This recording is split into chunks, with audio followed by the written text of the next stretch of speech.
ನೀವೇನಾದರೂ ಚಾಮುಂಡಿ ಬೆಟ್ಟಕ್ಕೆ ಹೋದರೆ ಈ ಪ್ಲೇಸ್ನ ಯಾವುದೇ ಕಾರಣಕ್ಕೂ ಮಿಸ್ ಮಾಡಬೇಡಿ. ಮೈಸೂರಿನ ಚಾಮುಂಡಿ ಬೆಟ್ಟದ ಹತ್ತಿರ ಇರುವ ಓಂ ಶಕ್ತಿ ಆಧ್ಯಾತ್ಮಿಕ ಚಿತ್ರ ಸಂಗ್ರಹಾಲಯ ಒಂದು ಅದ್ಭುತ ಆಧ್ಯಾತ್ಮಿಕ ಸ್ಥಳವಾಗಿದೆ. ಇದು ಸಾಮಾನ್ಯ ಮ್ಯೂಸಿಯಂ ಅಲ್ಲ, ಆದರೆ ಇದರ ಒಳಗಡೆ ಏನಿದೆ ಅಂತ ತಿಳ್ಕೊಳ್ಳೋಣ ಬನ್ನಿ. ಇಲ್ಲಿ ಆತ್ಮ ಜೀವನದ ಗುರಿ, ಜನನ ಮರಣ ಚಕ್ರ ಮತ್ತು ಧ್ಯಾನದ ಬಗ್ಗೆ ಚಿತ್ರಗಳ ಮೂಲಕ ಅರ್ಥವಾಗುವಂತೆ ವಿವರಿಸುತ್ತಾರೆ. ನಾವು ಪ್ರತಿದಿನ ಹಣ, ಹೆಸರು, ಯಶಸ್ಸು ಹುಡುಕುತ್ತೇವೆ, ಆದರೆ ಕೆಲವೊಮ್ಮೆ ಬೇಕಾಗಿರುವುದು ಒಂದೇ ಒಂದು ಮನಃಶಾಂತಿ. ಈ ಸ್ಥಳಕ್ಕೆ ಬಂದಾಗ ಮನಸ್ಸು ಹಗುರವಾಗುತ್ತದೆ, ಆಲೋಚನೆಗಳು ಸ್ಪಷ್ಟವಾಗುತ್ತದೆ, ಜೀವನದ ಅರ್ಥ ಇನ್ನಷ್ಟು ಆಳವಾಗಿ ತಿಳಿಯುತ್ತದೆ. ಆದ್ದರಿಂದ ನೀವು ಇಲ್ಲಿಗೆ ಒಂದ್ಸಲ ಭೇಟಿ ನೀಡಿ. ಎಲ್ಲದರ ಬಗ್ಗೆ ಚೆನ್ನಾಗಿ ವಿವರಿಸುತ್ತಾರೆ.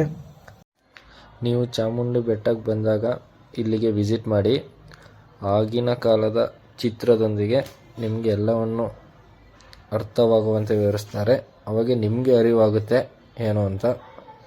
ನಮ್ಮ ಪೇಜ್ನ ಫಾಲೋ ಮಾಡಿ, ಸಪೋರ್ಟ್ ಮಾಡಿ, ಮರಿಬೇಡಿ.